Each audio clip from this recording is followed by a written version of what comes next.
Hi అండి. అందరికీ నమస్కారం. Welcome to my channel. ఈ వీడియోలో ఏపీ ప్రభుత్వ ఉద్యోగులకు మరియు పెన్షనర్లకు భారీ శుభవార్త. కొత్త డీఏ టేబుల్ విడుదల. New DA table for 2026-2027. దీనికి సంబంధించిన పూర్తి వివరాలైతే వీడియోలో తెలుసుకుందాము. వీడియో అయితే ఎక్కడ గాని స్కిప్ చేయకుండా ఎండ్ వరకు చూసేయండి. అప్పుడు ఇన్ఫర్మేషన్ పూర్తిగా అర్థమవుతుంది.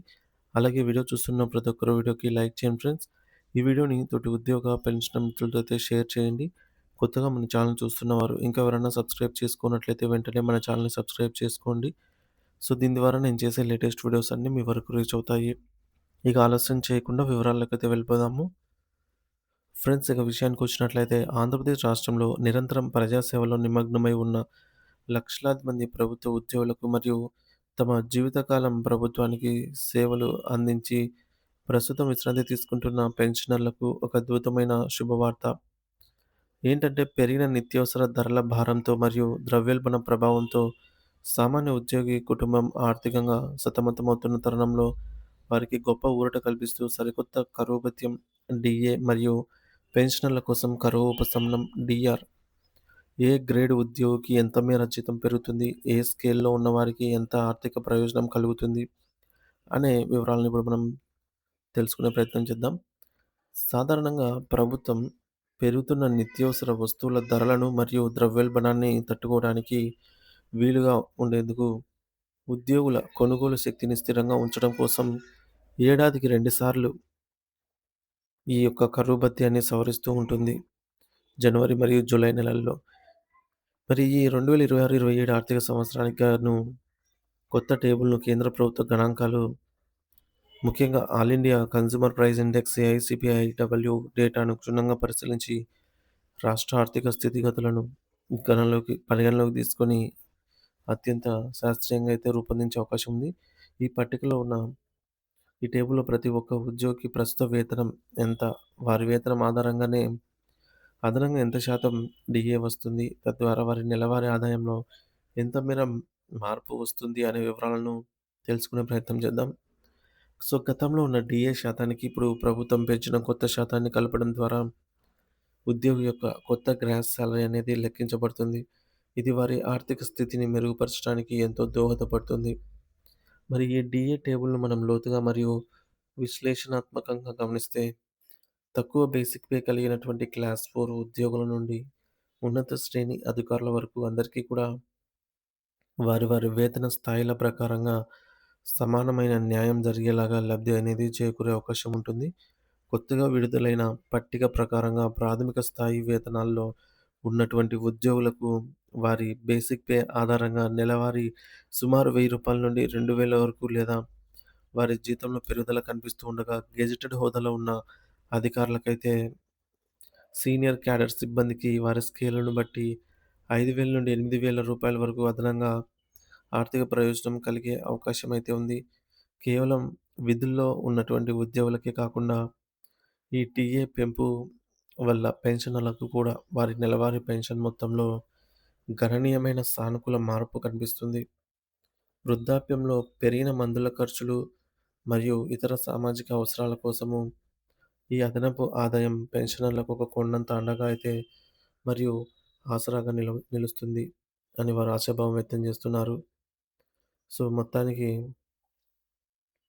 ఈ యొక్క కొత్త టేబుల్ అనేది జనవరి 2026 నుండి అమల్లోకి వచ్చేలాగా ప్రభుత్వము అన్ని రకాల పరిపాలనా పరమైనటువంటి చర్యలు తీసుకుంటోంది. అంటే ఈ ప్రకటన వెలువడే నాటికి ఉన్న గత నెలల బకాయిలను కూడా ప్రభుత్వం లెక్కగట్టి ఉద్యోగుల ఖాతాల్లో జమ చేయాల్సి ఉంటుంది. సాధారణంగా ఈ యొక్క బకాయి మొత్తాలను ప్రభుత్వం నేరుగా వారి బ్యాంకు ఖాతాల్లో నగదు రూపంలో జమ చేయడమో లేదా వారి భవిష్య నిధి జీపీఎఫ్ ఖాతాలకు మళ్లించడమో జరుగుతుంది. ప్రస్తుత రాష్ట్ర ఆర్థిక పరిస్థితులను మరియు ఉద్యోగుల అవసరాలను దృష్టిలో ఉంచుకొని ఈ అరియర్స్ మొత్తాన్ని కనీసం 2 లేదా 3 విడతల్లో త్వరితగతిన విడుదల చేసేలా ప్రభుత్వం కార్యాచరణను సిద్ధం చేస్తోంది. ఈ సమాచారాన్ని ప్రతి ఒక్క ఉద్యోగి సులభంగా అర్థం చేసుకోవడానికి వీలుగా వారి డిపార్ట్‌మెంట్ వైస్ మరియు పే స్కేల్ వైస్ పూర్తి స్థాయి బ్రేకప్ వివరాలు ఈ కొత్త టేబుల్‌లో అత్యంత పారదర్శకంగా మరియు స్పష్టంగా వివరించబడ్డాయి. ప్రస్తుతం రాష్ట్రంలో అమలులో ఉన్నటువంటి 11వ వేతన సవరణ సంఘం నిధుల ప్రకారం ఈ డీఏ లెక్కలు వేయబడ్డాయి. అయితే 12వ పీఆర్సీ ఏర్పాటు కోసం ఉద్యోగ సంఘాలు నిరంతరం పోరాడుతున్న తరుణంలో ఈ కొత్త డీఏ టేబుల్ ఒక సానుకూల పరిణామంగా కూడా మనం చూడవచ్చు.